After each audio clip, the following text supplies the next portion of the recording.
Okay, it's 4 o'clock, 1 minute past 4 actually, and I see that other participants are coming, but I guess we can start.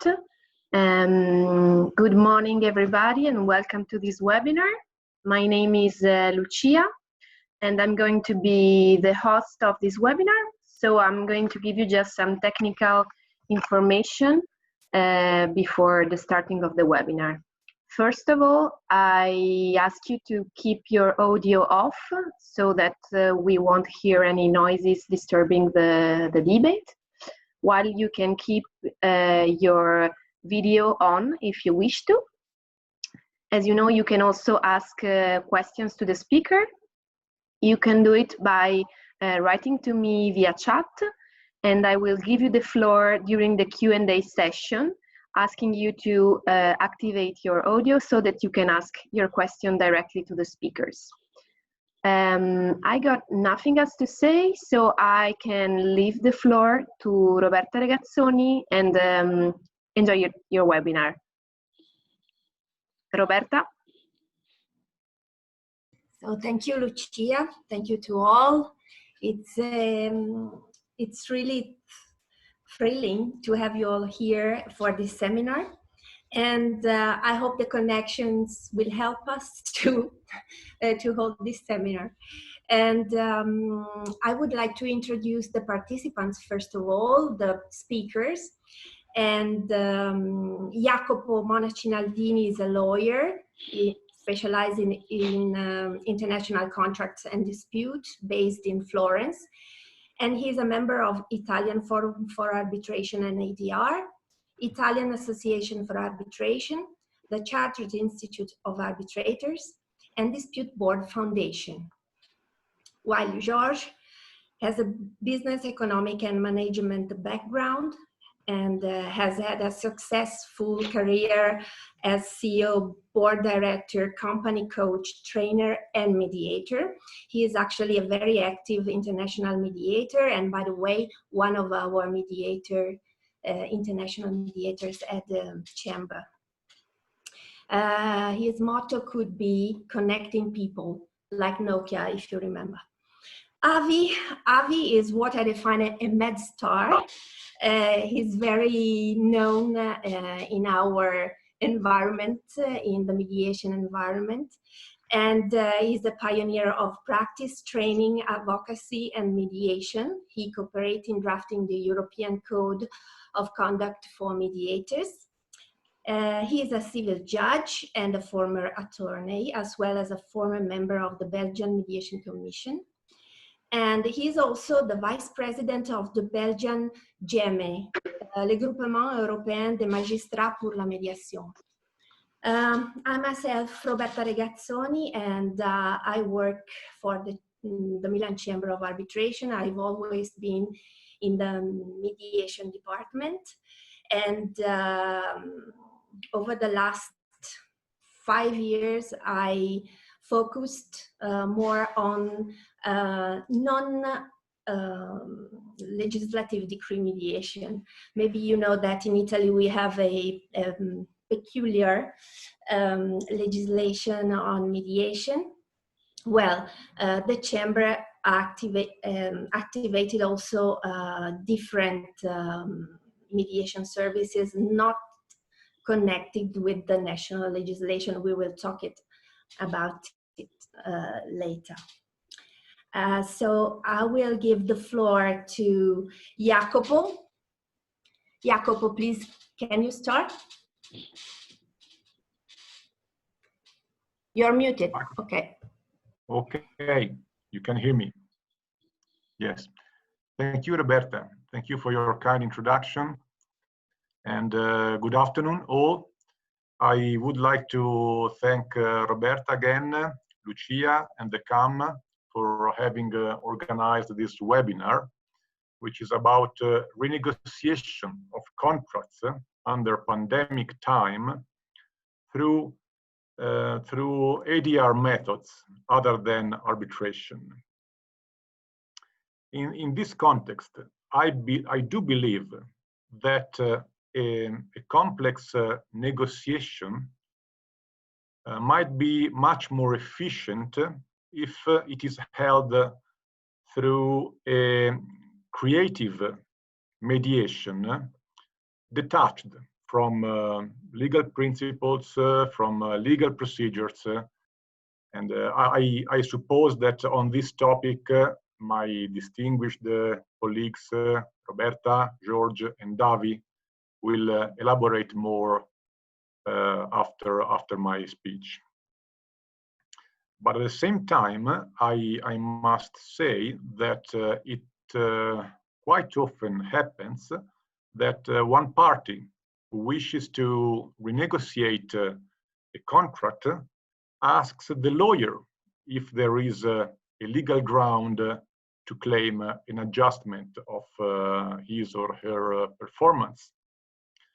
So I think that my role here is to briefly mention which are the legal resources, which are the legal means to enter into an attempt to adjust the performances of the contract. So we need to understand, firstly, which are the legal substantive principles applicable to renegotiation of an international contract when a case such a pandemic occurs. And then possibly we should understand which are the methods alternative to court to efficiently manage or conduct a renegotiation. We have in our title of the webinar a reference to the word frustration. Now, it must be said that frustration is a general term mainly used in common law systems to indicate a situation where the performance of the contract is significantly and adversely affected or frustrated by an external event, or by events which anyway are beyond the control of the contractual party. So we wished to make reference to a situation where the balance of the contract is significantly altered by an event which is beyond parties' control. And this is the case of a pandemic. In this context, in my opinion, it is very important to keep in mind 2 points. The first point, point number 1, is that frustration, the concept of frustration, is in the different national legal systems is defined or qualified under different terms. Point 2, the same factual situation of frustration in a particular legal system, in a given system, might be regulated by more than one provision. And I'm going to explain better. Regarding point 1, frustration defined under various different terms, I think it is sufficient for all of us to mention the different terms that we all know and that in our mind lead more or less to the same situation.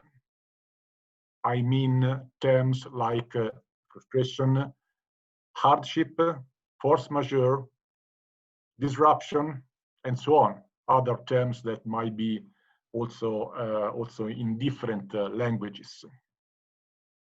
Under point 2, the case where the same factual situation is governed by more than one provision at the same time, let me give you an example.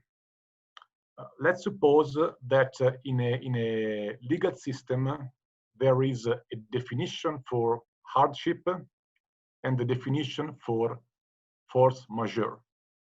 Well, it may happen that the same circumstance falls into the two different categories. So why am I saying that these 2 points are very important? Are important because if we are to follow a legal frame to understand how to conduct a renegotiation, we should be aware, and the parties to a contract should be aware of the different legal consequences stemming from a provision of law rather than another. Since today we are talking about international contracts, I think that there is an ideal reference to a set of legal principles before engaging in a renegotiation. And this reference is the unidroit principles. You all know, I guess, this set of principles. And the unidroit principles never officially use the term frustration. For frustration cases, they use two different terms, hardship and force majeure. So we have hardship under unidroit principles when an event fundamentally modifies the balance of the contract, the balance that the parties had intended when they entered into that contract.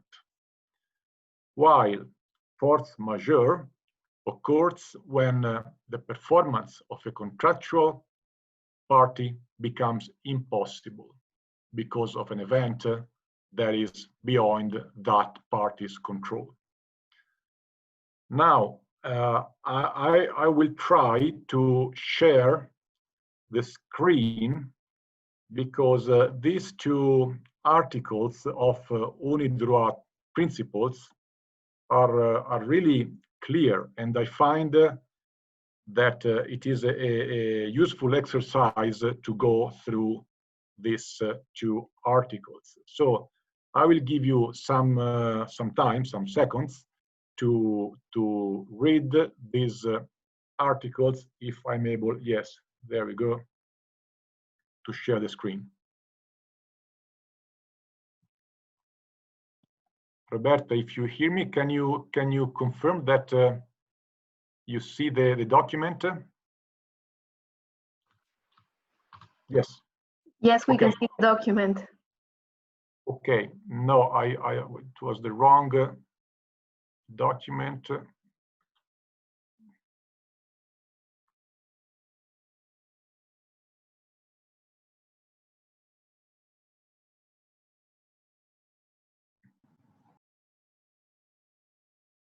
Sorry.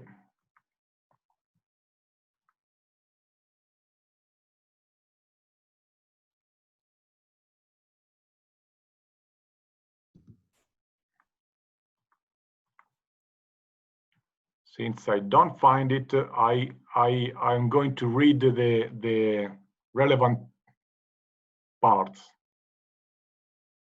Article 6.2.2 of the unidroit principles define hardship. It says there is hardship where the occurrence of events fundamentally alters the equilibrium of the contract, either because the cost of a party's performance has increased or because the value of the performance a party receives has diminished. Force majeure, Article 7.1.7, states non-performance by a party is excused if that party proves that the non-performance was due to an impediment beyond its control, and that it could not reasonably be expected to have taken the impediment into account at the time of the conclusion of the contract, or to have avoided or overcome its consequences. As we see, a pandemic case can fall in both these cases, hardship or force majeure. And these articles state different consequences on parties' rights and duties. So let's see what are the different consequences of these two articles. We have again unidroit principles stating the effects, and Article 6.2.3 regarding effects of hardship states that in case of hardship, the disadvantaged party is entitled to request renegotiations. So now here we have an express reference to renegotiation in hardship cases. Concerning force majeure, unidroit established that non-performance by a party is excused if the party proves that the non-performance was due to an impediment beyond its control. Now, we can draw some conclusions, some interesting conclusions, because in case of hardship, we see that the party harmed by the excessive burden is entitled to request renegotiations with no express provision allowing suspension or termination of the contract. While in the force majeure case, the party is excused for suspension or for termination of the performance, but there is no title to request renegotiation. I would like now to briefly mention what happens under Italian law, because it is again a useful exercise. Concerning force majeure, our civil code does not define force majeure, but we have two articles of the civil code 1218 and 1256, which lead to comparable consequences with unidroit principles. The useful bit is the one about hardship, because our civil code does define hardship. It is called under Italian law eccessiva onerosità sopravvenuta, supervening excessive burden. But our article leads to pretty much different conclusions compared to unidroit.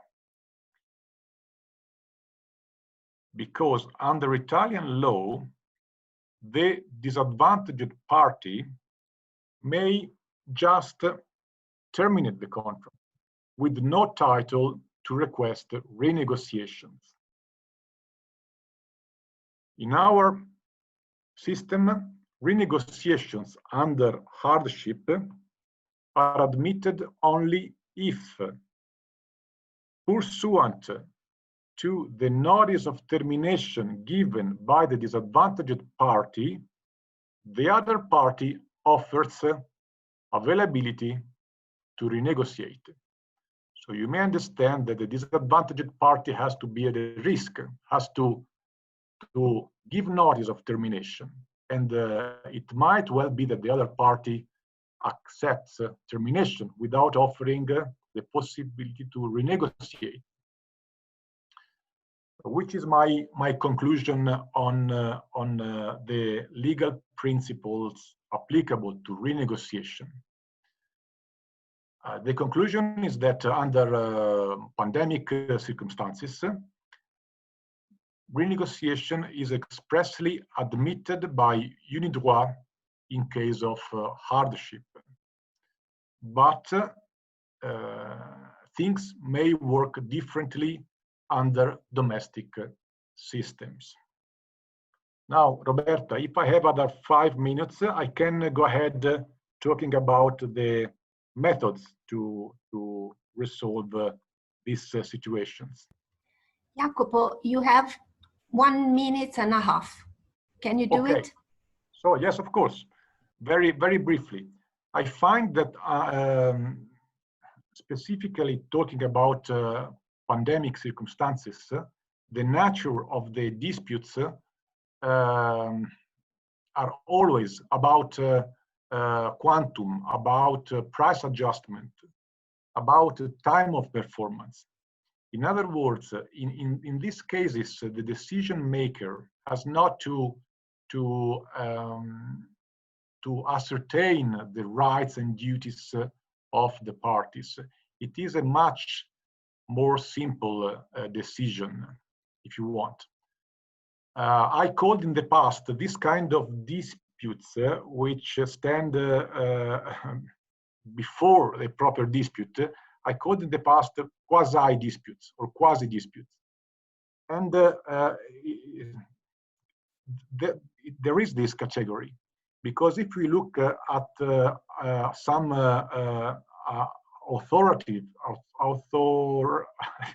famous sorts of law and standard forms of contracts, we find terms like difference, claim, disagreement, issue, matter, just to avoid the definition of dispute. And in that cases, there are different procedural means, like we have in Italy arbitraggio, perizia contrattuale, which are similar to expert determination. We have the arbitrato irrituale. Dispute boards may be bodies which settle disagreements rather than disputes. And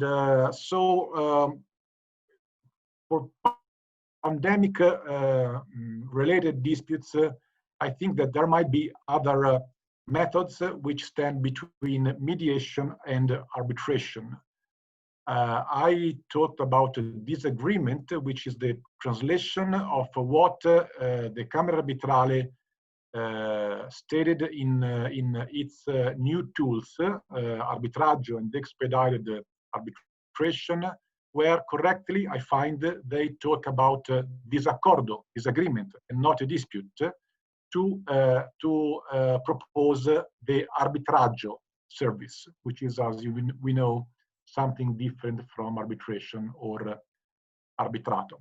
So I'm happy to give the audience to the other speakers and fully available for any questions. Thanks. Okay, thank you very much, Jacopo. And now I think we should switch to George. George is a practitioner and a mediator, and I guess he's very busy in this time. So I'm really happy to pass the floor to you and tell us about your experience in mediation for COVID-related disputes. Thank you. Thank you. Grazie, Roberta. Buon pomeriggio a tutti. You're all hearing me, I guess. And yes, I have had and I continue to have several COVID-19 related disputes all along this crisis. They're of great variety, both domestic and international or cross-border. And they're also there's a large variety in the industries and the issues involved, as well as what I would call the seriousness or the complexity of them. And something that's also different is what I would call the flight path by which they arrive at my doorstep. Now, one of these flight paths has significantly diminished during the height of the crisis, and that is judge referral, because of course some courts hardly had any hearings, and lots of procedures were adjourned.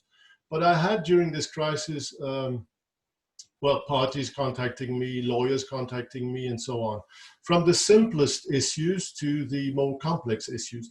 Well, simplest, well, one of these very typical issues at this moment, of course, is rental issues, with lots of people having their income fall away, and businesses having their income fall away, not being able to pay rent. But I would call that relatively clear-cut and easy things, because in meantime, I don't know whether that in Italy also has occurred, but here in Belgium, for instance, there's a practice that has been establishing itself. Large real estate owners and landlords and some confederations within the real estate sector, for instance, having issued recommendations that were based on, yeah, well, I would say Jacopo was referring to hardship. The concept of hardship doesn't really exist in Belgian legal system, but referring to hardship situations, there have been a number of sectors that have been issuing recommendations based on, let's say, fairness, transparency, and so on. But there were, of course, also more complicated issues. I've also been approached by parties for several and quite divergent disputes, where on one hand they were confronted with suppliers with whom they had difficulty honoring the contracts, and on the other hand, clients where they had difficulty getting their contracts honored.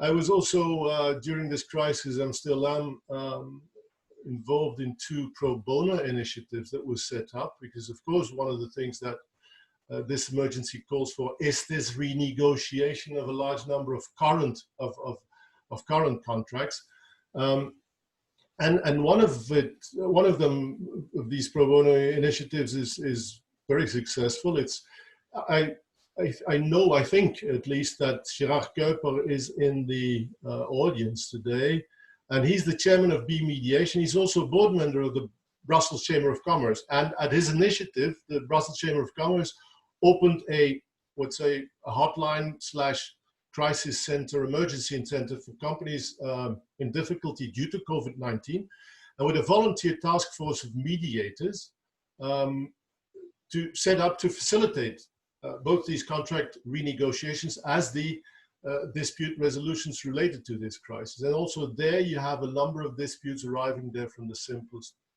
to the more complex. What I've been doing, is I have found myself, I've discovered myself during this crisis having a more, I'd say, evaluative approach than I would normally do.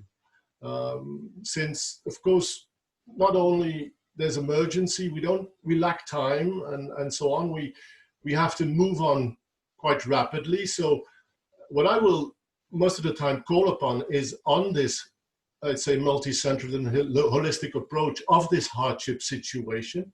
And it's more evaluative. It's even to some extent, I would say, a bit moralizing, which I normally refrain from doing because I don't consider it a good negotiation tool, moralizing, but I will make parties aware of their botnas and whatnas. I will say that there will be history will award no prizes for unilaterality and history, and nor will judges, in my opinion. We'll hear what Avi Schneeberg has to say about that, but I don't think that there will be any prizes awarded after the crisis for people that stubbornly were behaving in a unilateral way, either invoking force majeure, either whatever. Well, that's it. Well, apart from that, I also had a number of pre-COVID disputes that were, for instance, judicial mediations that started before Corona that were impacted heavily by it en route. Things like, for instance, dispute between a principal and an agent in a larger event sector. Think Tour de France, Wimbledon, Tomorrowland, Grand Prix Dubai, things like that. Of course, a sector that has been tremendously affected. And of course, once this crisis hit, the mediation was also very heavily affected by that. Things like, I've got one dispute where an M&A or capital providers and shareholders involved in an M&A settlement already in due diligence, and where capital providers withdraw because business models are changing due to this crisis. I had a Brexit-related issue before that evolved abruptly during this crisis because a retailer abruptly delisted a supplier of which he was the almost unique client. I've got a number of unique client things also in the service sector, consultants having worked for years full-time for one client and now suddenly falling away. So lots of things, and very useful, the pro bono initiatives that have been set up, and I must say most of it also settles and provides for immediate solutions, not all of it. I can think of one dispute, for instance, where in spite of the lawyer's willingness to settle, the exit of the lockdown made end up one party in a totally different position than before and stopped the mediation, but the lawyers are assuring me that they will probably find a settlement. So I'd say so much from practice, if that is answering your question. Yes, of course. Thank you. Now, I remember that just before COVID-19 outbreak, you wrote for our blog, for our mediation blog, an article, very inspiring, I must say, about your personal views on how mediation and facilitative approach can affect society in order to have a more sustainable society. And nowadays, many people and in many forums are talking about sustainability. So can you tell us something about that? Yes, I'm just adjusting a bit my video because I've got the impression that I'm not very straight on your screen. But well, yes, thanks for giving me the occasion to talk about that.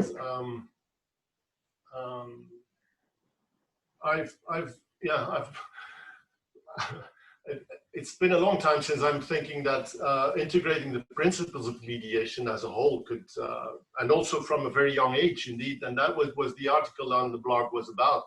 It can be a vector towards a more sustainable society, and now I'd say it's a bit with this crisis like it's a bit like with digitalization. You hear at this moment very commonly the joke. Who led the digitalization in your company? Was it the CEO? Was it the chief technological officer? Or was it COVID-19? It's a bit like that. I think also with regards to sustainability and media, ADR as a whole, as components for a more sustainable justice, I think that this crisis is a huge nudge towards that. Now, I'm just, wait a minute. I'm not going to share the screen as Jacopo did, but I'm going to show this one. I don't know whether any of you has seen this one or does recognize this one. This looks, of course, like the COVID-19 curve, but it's someone in New Zealand that used it for the first time, where you see the red line. It's the court capacity, and the large curve is the one, what will happen with this court capacity without mediation, and the flattened curve is the one that we might achieve when we use mediation.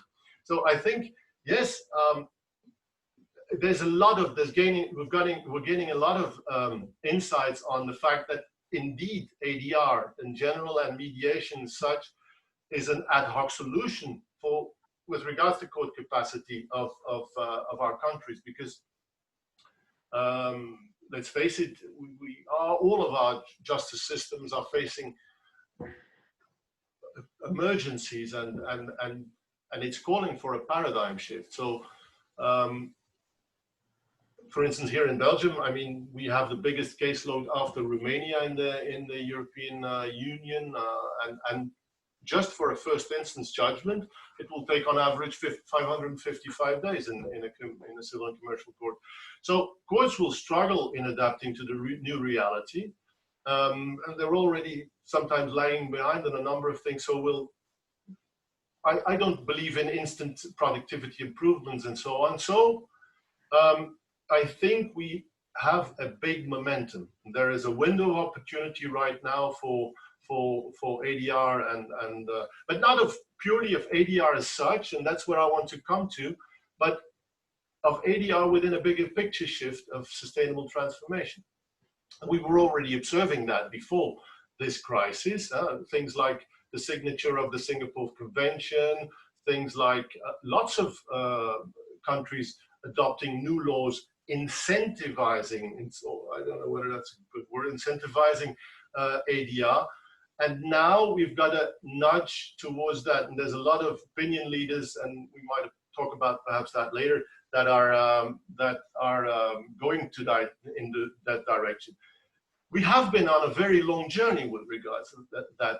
Our ancestors, our philosophers, whether it's in European countries or whether it's in the Hindu scripts like the Upanishads or whatever, or the Ubuntu in Africa and so on, or the philanthropia from the ancient Greeks, we have learned before how to behave properly also when managing conflict and so on, by integrating humanity and so on, but we've sometimes forgotten that. So this crisis, I think, is a massive nudge towards that.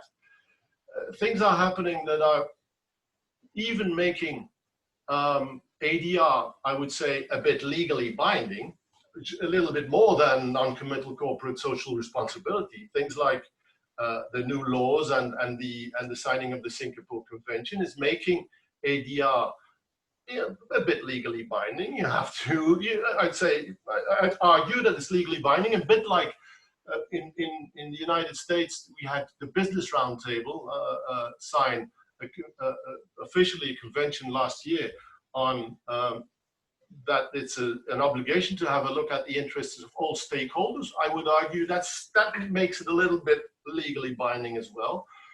But as a whole, I think it provides this crisis us with an excellent motivation to reflect on what is the natural strategic approach to conflict. And I would say that approach is called collaboration, cooperation, rather than competition and litigation. And I think that regardless of religion or political views or whatever have you, resources at hand and so on, mediation can play a very, very positive role in achieving this. So that's one of my views on it. I become very passionate when you ask me about that, Roberta. Sorry about that. I know, that's why I asked.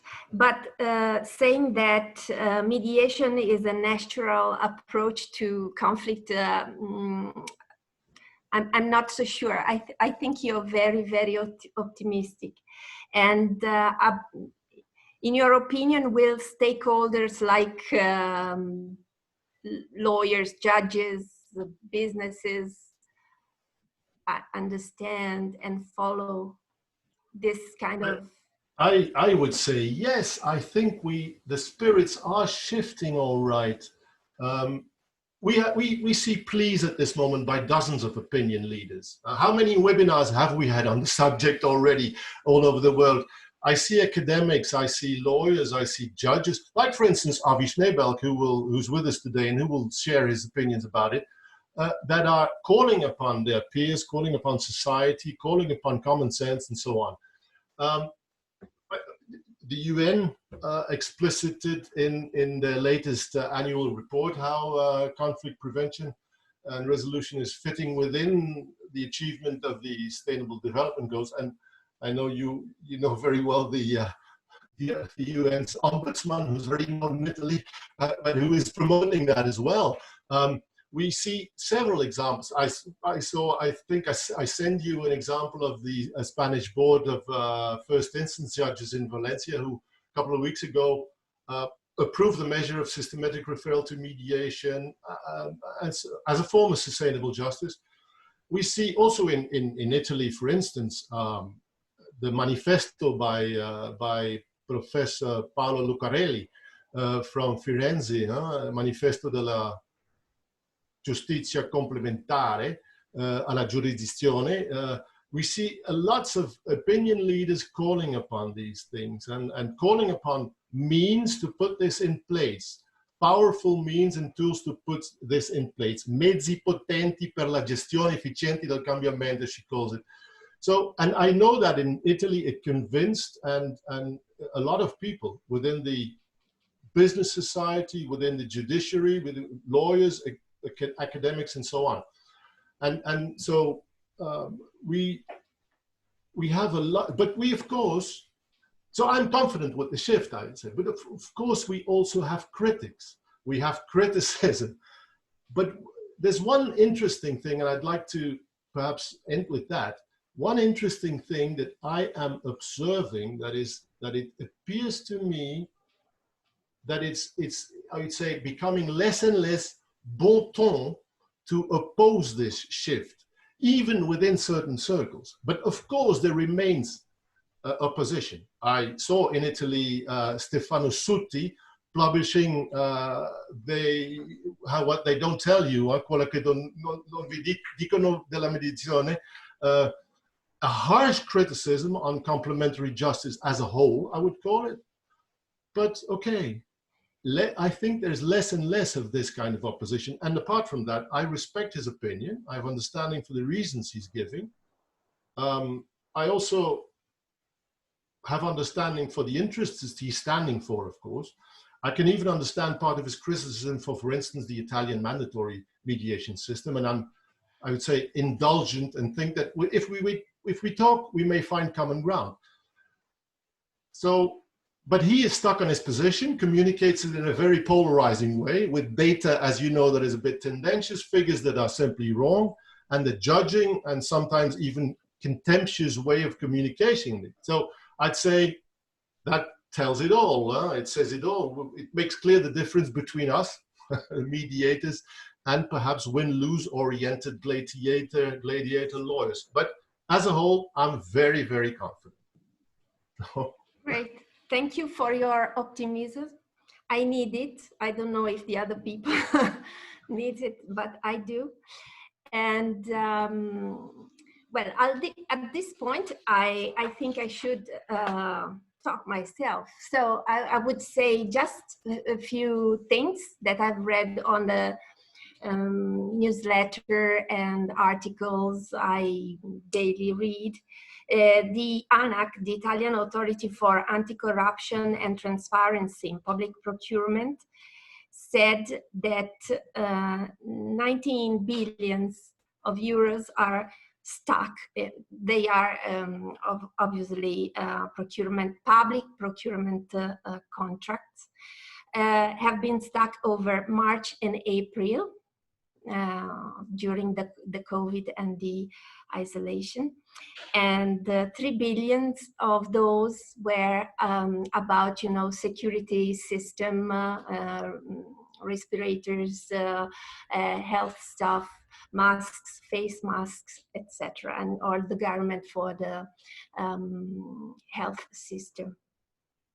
And the San Matteo Hospital in Pavia, which hospitalized an average of 300 people per day, is now receiving the filing for malpractice, medical malpractice by the families of those people.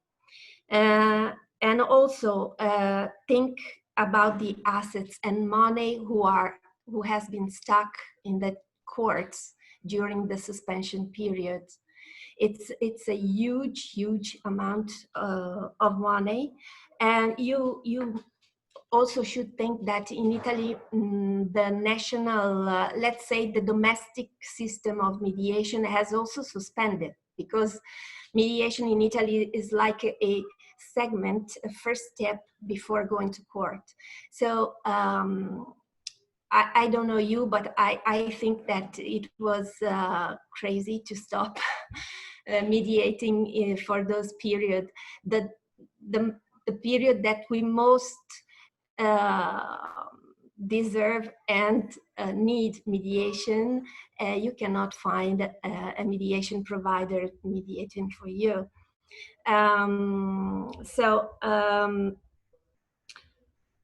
I also must say that, for instance, the Milan Chamber of Arbitration is part of the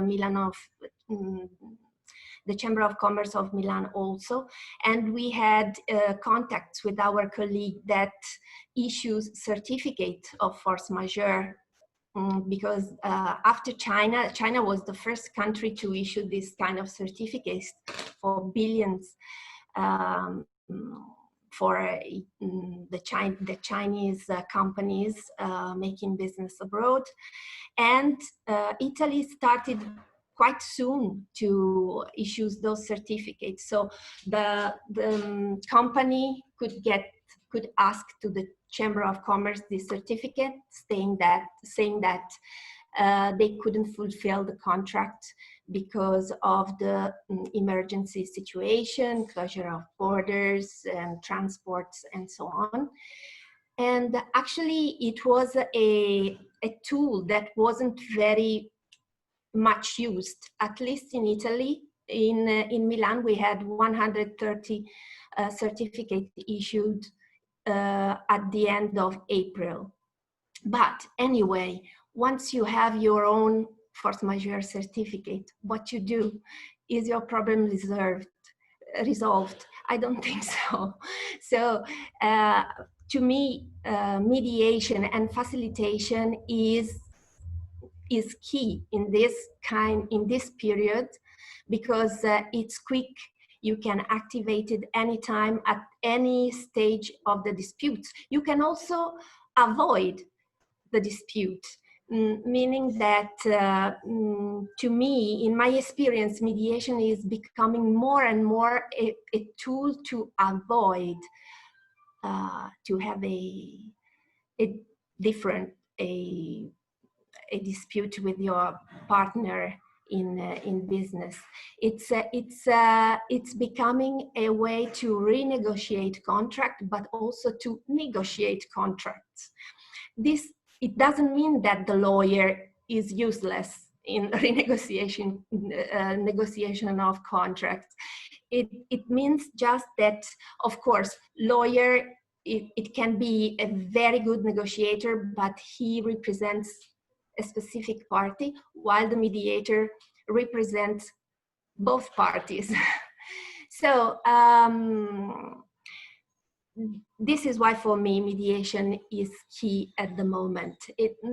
There's no time for longer proceedings. Business are shutting down. I just received a mediation request, actually, from an Italian company directed to a Belgian company. And the Belgian company, after some days of reflection, responded that they cannot see the added value to have a mediator involved in this dispute. Think about, well, the dispute was pretty high value, and it was probably COVID related too.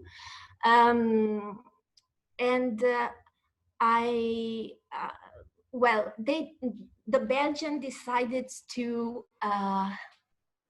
sit at the table and talk directly with the Italian partner, commercial partner. And this is good. This is good. For the moment, they don't need a mediator, they told me.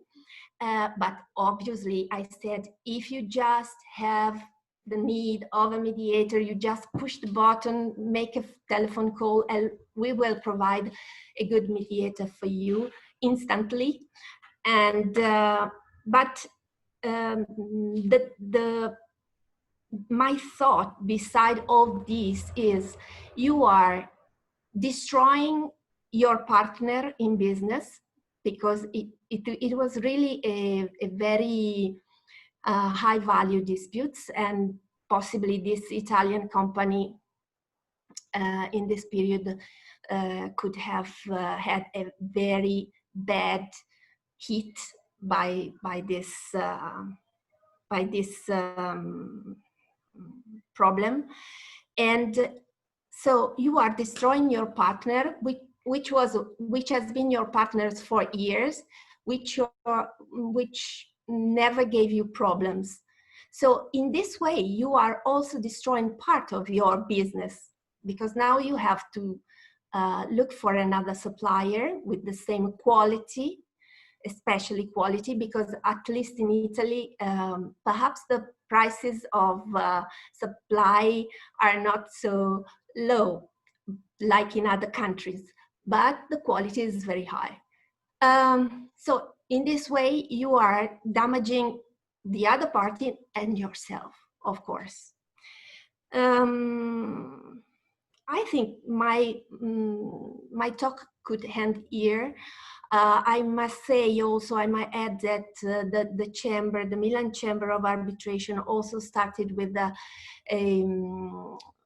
sort of facilitation, especially for mediation. We have we don't have mediators who works for free, but we decided to lower the fees of our services, of our mediation services. You know, just to say that we are there and we are ready to help. And you also mentioned the Singapore Convention. I could have bet that nobody would have talked about the Singapore Convention, because it's you know, you probably all know that it's the convention about the execution of the international mediated agreement that has been signed. Well, maybe 55 countries have already signed it. It's a sort of New York Convention for the arbitration. I don't know if it is very useful. Probably from a marketing point of view, yes. We will see if it will be more push mediation, especially international mediation, more forward. Thank you very much. I should pass the floor to Avi Schneebalg.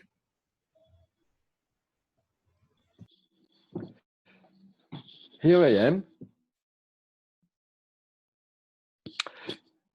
Can you see me? Can you hear me? Okay. First, thank you very much for this kind invitation. Thank you to the Camera Arbitrale di Milano. We go a long way. So I think that's probably 15 or 20 years ago, I gave my first talk in the forum of the Camera Arbitrale. One preliminary remark, please. I always get nervous when they refer to mediation as justice, or sometimes as soft justice. Mediation is not about justice. Nobody, there's no jurisdiction. Nobody says what is legal, what is right and what is wrong, what is legal and what is illegal. Mediation is about bringing peace in the room. If you want absolute pure justice, wait for the next world, if you believe in it. If you want relative justice, go to the judge or the arbitrator. Mediation is about peace. If the solution is also just, the better. But that's not the main purpose of the exercise.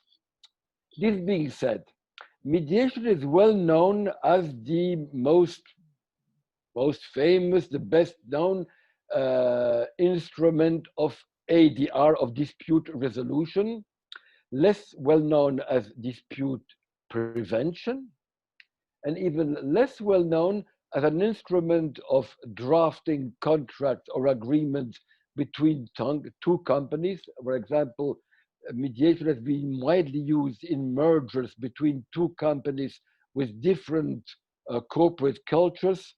Who will be the new CEO, who will be the new CFO, etc., etc. Some big mergers have failed because of a fight of egos of the actors, and mediation in other cases have helped overcome that problem. And in our case of the corona crisis, it is an ideal instrument in order to help parties to redraft or to amend an agreement which, when the circumstances have radically changed, as happened right now. You know, about the league, we had in the last weeks in Belgium, in France, elsewhere, lots of seminars about the legal aspects and about force majeure and about hardship and about what we call in French, it's a nice word, le fait du prince, when the king or the prince decides something and we, the subjects of the prince, of the principe, I think Machiavelli, decides something and we can only obey, and it has consequences on our business life and on our everyday life. Well, another thing I should say, people who train or teach mediation sometimes forget to say that it's very, very rare that as soon as there is a dispute or a threat of a dispute, people call you in order to find a mediator. In 99.9% of the cases, first the parties try to negotiate, then they involve the lawyers and the lawyers negotiate. And if the negotiation fails or is blocked or is difficult, then and only then you call a mediator. Which is, sometimes it's people forget to mention that. That's my old metaphor. For some reason, people remember medical metaphors. When you have a headache, you take 2 aspirins or the equivalent. 9 times out of 10, this will solve the problem. This is negotiation. If the day after the headache is still there or even worse, then you go to your general practitioner down the street. He gives you a little medication, probably a placebo, and this will do the trick. This is mediation. After 3 days, if the headache is insufferable, it's terrible, they send you to the hospital, they do a scanner, and God forbid, they find some tumor which has to be operated. This is going to court. You don't go to the hospital for a single flu, for a little headache, for a little constipation. Alas, people still go to court, do court for the beginning of a simple dispute. And if people went to hospitals as often as people go to courts, the courts would be in the same situation as Italian hospitals 2 months ago, God forbid. But it has been mentioned by my friend George. Indeed, a few weeks ago, I gave interviews on the radio and I had articles published as a judge, begging parties. I'm especially competent for disputes between lease disputes between the landlords and tenants. And I begged the tenants, please don't wait for the letter of the lawyer of your landlord, or even worse, of your invitation to court. Please, I beg you, take the initiative of contacting the landlord, saying you have a problem and trying to negotiate with him or her a solution to this new problem caused by COVID. And I also advise landlords, don't wait for your tenant to call you. If it doesn't, take the initiative, call that person, and in person, or more likely with Zoom, try initiate a negotiation of what could happen. And indeed, George mentioned in Belgium, big real estate companies, beer factories, lots of institutional landlords took the initiative of saying, okay, we forgive 1 month rent of 2 months rents, or we tell our tenants, okay, pay us in 6 months and 12 months, or call us to find ad hoc solutions, because it's not good for business to starve or to kill your clients or your tenants. Now we will have a big problem with real estate. If you evict your tenant, your commercial tenant, what will be the new lease for the new tenant in the new situation? Will it be higher? Will it be lower? If all this is, we go in unknown territory, which makes it intellectually exciting, but I can understand very frightening for the business people involved. So before asking for more questions, my motto is more today, more than ever, negotiate, negotiate, negotiate. And if the negotiation fails or is blocked, don't run the next day to court. Try the intermediate solution of mediation and then mediate, mediate, and mediate. Last word, there is a Belgian draft law which did not become law because a few days before it was voted by in parliament, the Belgian government fell, and our governments fall regularly. We have nothing to learn from Italy on that aspect. And this draft project included a famous article 5.77, which was an aggiornamento of the 1804 famous Code Napoleon, which did not provide for hardship nor force majeure. And the author of this draft law was a kind of a prophet. A few weeks before the corona arrived on us, it provided for the possibility in case of hardship, the judge should give 1 month to the parties to renegotiate.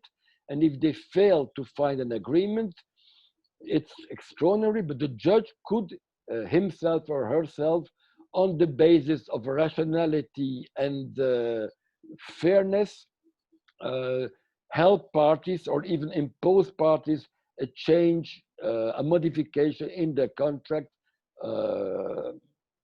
given the new circumstances, and imposing to parties, this is your new contract in basis of what I think, judge, is fair for you. I think I'll stop here if that's okay. And of course, we all welcome tons of questions from our 27 participants. Thank you. I have a few questions that has been written to me directly in the chat, so I can read these questions, and then if other participants want, they can directly activate their audio and ask directly to the speakers. The first question that I received is this. In your opinion, at which stage the parties should involve a neutral or a mediator to facilitate a renegotiation? I guess it's addressed to all the speakers, so if one of you wants to start answering, you're welcome.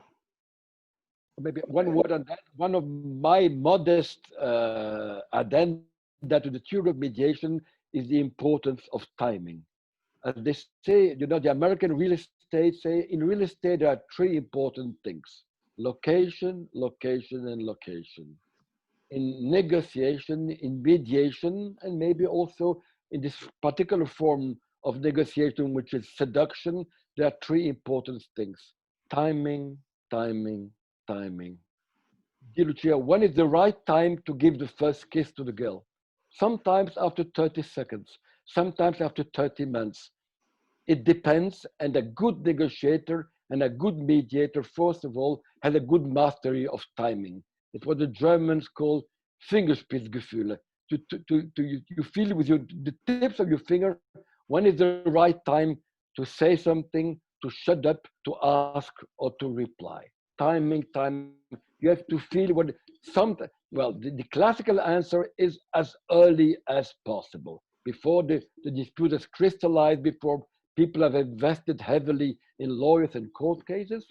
I'd say when people know enough about the ins and outs of the dispute, when they are both ripe, both ready for the negotiation, this is the right timing. But there's not a classical standard answer, but usually rather earlier than later. What do my colleagues think of it? If I may add something, I agree at least totally with what you said, Avi. It depends. It depends, and that is the key to it. It might be never too soon, but I think it's also never too late. It's sometimes if it's late in a downstream in a procedure, I would say, okay, you have the disadvantage that a lot of ammunition has already been shot and wounds have been made and so on. But on the other hand, parties become at that moment more and more aware of the fact that perhaps the procedure is not going to lead to an immediate solution. It's going to be a lengthy procedure. Nobody's going to win and so on. So it makes the parties aware of perhaps the butnas and whatnas and so on. Then they can, but of course, the sooner the better, but it's never too late. But it's never too late. I agree with both of you about mediation, but I would like to listen to Jacopo's opinion about other, you know, the kind of ADR you mentioned before, which are not mediation. Yeah, I see mainly two stages, and probably I have a little bit the perspective of the lawyer here, because I still have to make reference to contractual principles. But parties may disagree at the early stage because it might be disputed if one party is in a frustration situation. Are there the requirements to consider a particular situation, hardship, force majeure, or whatever? That has to be established in some cases. So at that stage, it might be useful to have a neutral. Then the other case I briefly mentioned before is when the parties agree, for example, the example given by Avi, the tenant called the landlord, they agree that they should find a fair solution, but they are not able to find the right number. So in that case, there might be another occasion for a neutral or a mediator, or as I said before, if it is just a monetary issue, it can be an expert, not necessarily someone who has a great mediation skills, but an expert who is able to assess the right value to adjust the contract. Okay, I have another question. If unit droit principles and domestic laws principles which regulate hardship lead to different consequences, how the conflict should be settled? Should be mediated, of course. Good answer. Yeah. May I go for the lawyer's answer? Yes. Of course, if they have a contract to be renegotiated, probably there will be a provision on applicable law. If there isn't, conflicts of law rules will apply, and in most cases, the parties will end up in applying a domestic law. If in that contract there is a reference to unit droit principles, there will be probably specified which is the prevailing source, because as we saw, unit droit principles may lead to different conclusions compared to national legal systems. So it is important to state which is the prevailing source. Or this, I find it very, very useful. Unit droit principles may be a good orientation even for a mediator. Let's say that the national applicable law doesn't lead to a fair solution. The unit droit principles are now I try to say it again, authoritative source for a neutral to propose solutions, as long as these solutions are deemed fair by the neutral or by the mediator. Yes. I don't know Italy, but I say that the immense majority of lawyers in Belgium and in France, which are not in academics, have never heard of unidroit and even less of unidroit principles. Yeah. And apart from that, what because Jacopo, yes, indeed, there's a prevalence and so on. The only thing is, it makes me think of the example that Roberta gave on the issuing of force majeure attestation, how do you call it?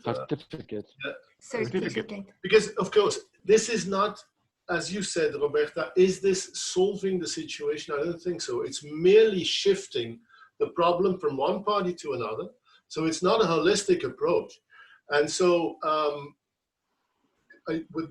what I would be looking for is, I think also what Avi Schneebalk has been referring to is that we appeal to the, I know, Avi, you read in one of your articles, you wrote in one of our articles that you were calling upon the common sense or the ordinary sense of the term solidarity, mutual responsibility, and moral obligation, as a matter of fact, also. So that is what it's, and I think by saying, okay, this set of rules or laws prevails over the other, by and thereby, okay, shifting the problem from one side to another is not going to give a holistic, integrative solution to things. So once again, I think that.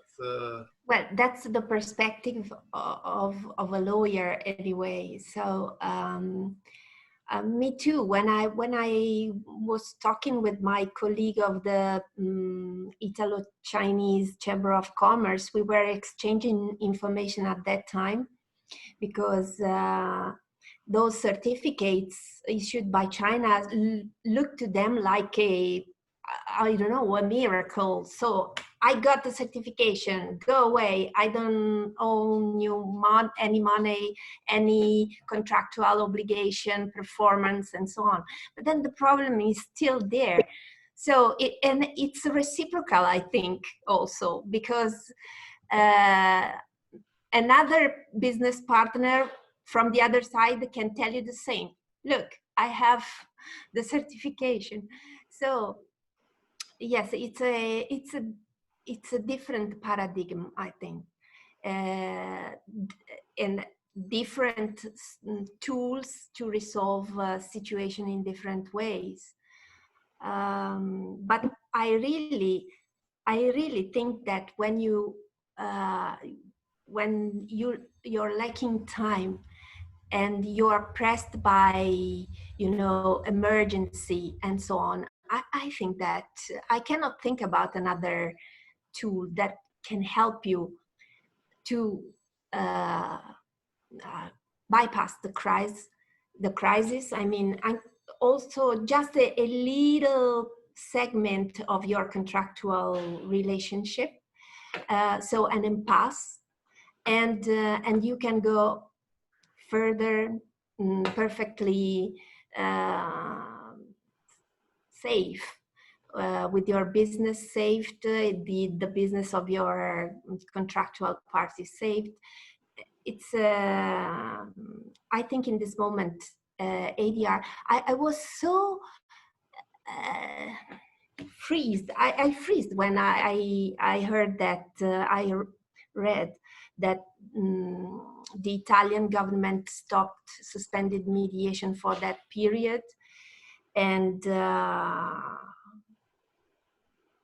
anyway, and by the way, the manifesto, the working table about ADR and justice and jurisdiction, regular jurisdiction, has been closed.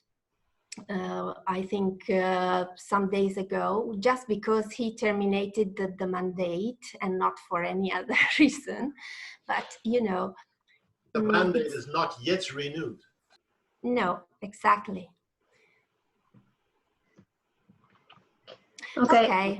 I have the last question. If we have, yes, we have a few time. how arbitraggio works.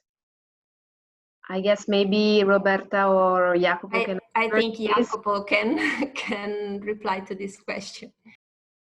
Okay. Okay. First of all, I would like to stress that the Camera Arbitrale di Milano introduced this tool at the beginning of July, and I find it very useful. It's not working for us. I want to underline that he's not working for us. So he decided to do this. How can I say? We don't pay him. So okay. Thank you. You didn't go ahead with arbitraggio?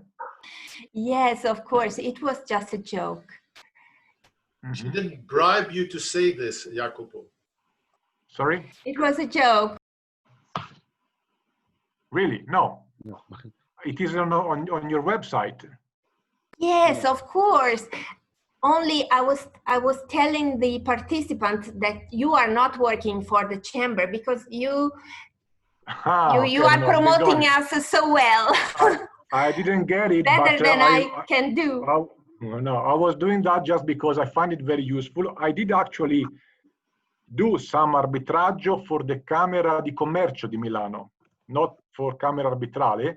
And when I engaged in this exercise, I realized very clearly that I was prevented from getting into the dispute.